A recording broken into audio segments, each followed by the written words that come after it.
King of my life, I crown thee now. Ready? Sing. King of my life, I crown thee now.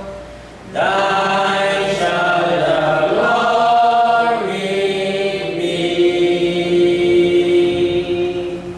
Lest I forget thy far crown brow, lead me to Calvary.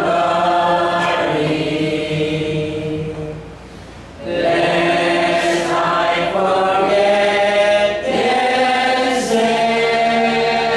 agony, lest I forget thy love for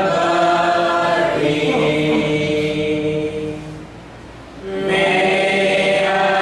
Lead me to Calvary. May I be willing, Lord, to bear daily my cross for thee. Even thy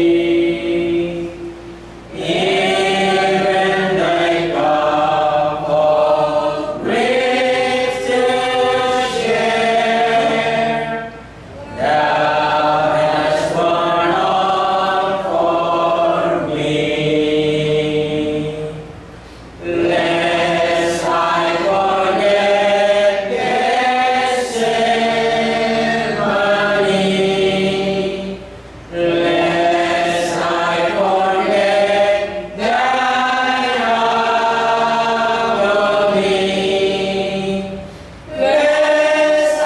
forget thy love for me. Lead me to Calvary. Brother Nisan.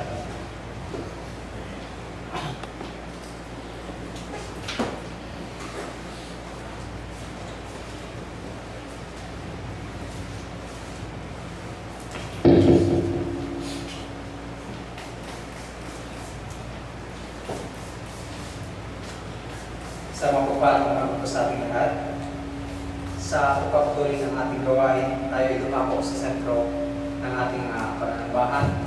At ito nga po ay pagganap sa pagkamatay at pagpulubuhay ng ating Panginoon sa Kristo. Muli ako babasa sa 1 Corinthians 11, 23 to 29. Na ganito po ang sabi ng Apostol Pablo, sapagkat nilagay po sa Panginoon ang binibigay ko naman sa inyo, na ang Panginoong Isus ng gabi siya'y pagkanulo ay dumumpot ng tinapay. At ang siya'y makapagpasalamat ay kanyang pinagputol-putol at sinabi, ito'y aking katawan na pinagputol-putol dahil sa inyo. Gawin ninyo ito sa pag-alaala sa akin. At gayon din naman hinawakan ang sarong pagkatapos na makahapon na sinasabi, ang sarong ito ay isang bagong tipan sa aking dugo.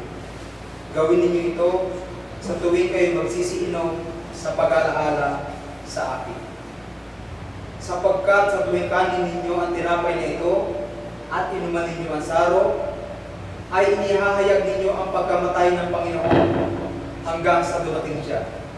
Kaya't sino mang kumain ng tinapay o uminom sa sarong ng Panginoon na di nararapat, ay magkakasala sa katawan at dugo ng Panginoon. Tatapwat siya sa atin ng tao ang kanyang sarili at saka kumain ng tinapay at uminom sa sarong. Sapagkat ang kumakain at uminom ay kumakain at uminom ng hatol sa kanyang sarili kung hindi niya kinikilala ang katawan ng Panginoon.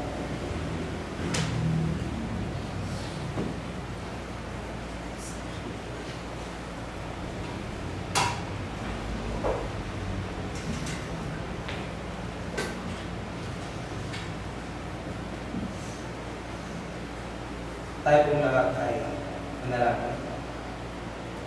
Amang banal, na lubhang makapangyarihan sa lahat, sa magmundo ang bawat isa sa amin ay patuloy na nagpapasalamat sa buhay at kalakasan na aming taglay o Diyos. Ama, hawak ng iyong lingkod ang tinapay na walang libadura at ang ubas na sumisimbolo sa katawan at dugo ng aming Panginoon sa Kristo. Idinadalangin namin, Panginoon Diyos, na patuloy maspasan ang mga bagay na ito na magsistiming kalakasan ng aming mga pagkatao. At bago namin tanggapin ang mga bagay na ito, Diyos, ay ipagkaloob sa amin ang kapatawaran ng aming mga kasalanan. Magtumibay na ba ang pananampalataya ng bawat isa sa amin sa pamamagitan ng mga bagay na ito, Diyos. Ang lahat ng ito ay aming tinataas at dinadalangin sa tanging pangalan ni Jesus na aming Panginoon. Amen. At tumawag tayo para sa bagay sa mga banal. Muli po akong babasa sa 1 Corinthians 16:1-2. Na ganito po ang sinasabi. Ngayon tungkol sa ambagan sa mga banal, ay gawin din naman ninyong gaya ng inutos ko sa mga iglesia ng Galacia. Tuwing unang araw sa linggo, ang bawat sa inyo ay mabukod na magsimpan ayon sa kanyang ginidinhawa upang huwag nang gumawa ng mga bagan sa pagpareho.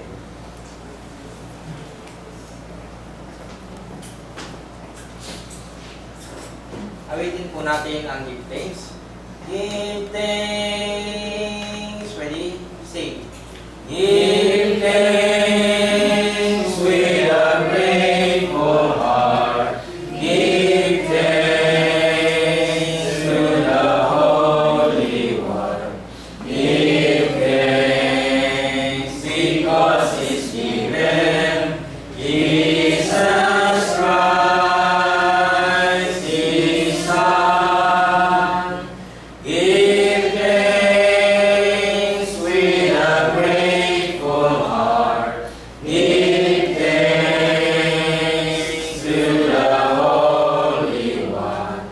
Give thanks because He's given Jesus Christ, His Son. And now let the weak say, I am strong.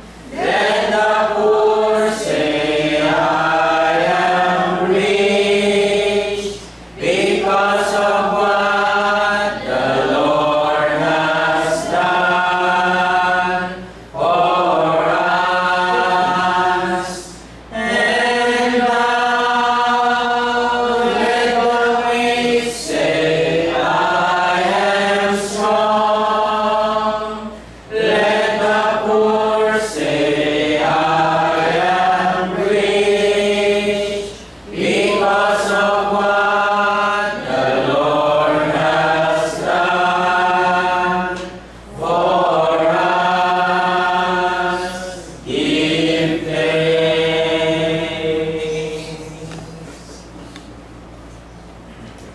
Tayo po muli ay manalangin. Amang banal na makapangyarihan sa lahat, muli po nagpapasalamat kami sa patuloy na kalakasan namin taglay hanggang sa oras ng Diyos. Ama, salamat sa mga salapi na aming pinag-ambagan.